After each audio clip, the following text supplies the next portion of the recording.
ERG Brexiteers have explained how Boris Johnson's deal with the EU does support UK fishermen in the long run, as the influential group looks set to back the agreement.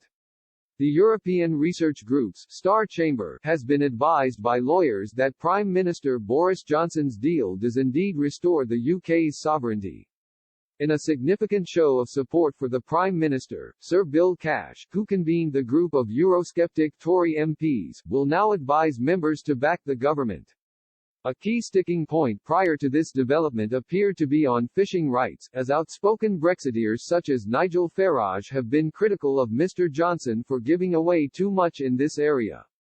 But the ERG confirmed in meeting minutes that members are confident the government will restore the question of practical sovereignty when it comes to fishing.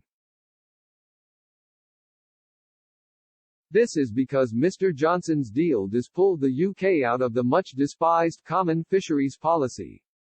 The group also note how the UK can modify rules if it wants to, as long the modifications do not discriminate between British and EU vessels.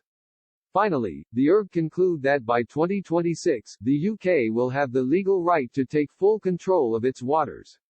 There is a veiled threat if this is not secured, as the Eurosceptic MPs clarify that this is dependent on the preparedness and robustness of the UK government when the time comes.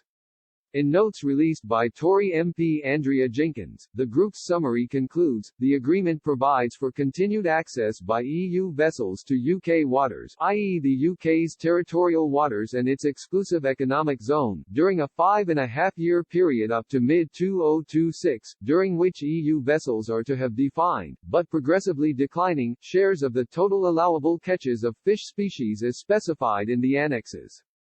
This aspect of the agreement temporarily limits the exercise of the UK's sovereign rights over its waters that would apply in the absence of the agreement. However, the agreement does not require the UK to continue to follow and apply the common fisheries policy rules.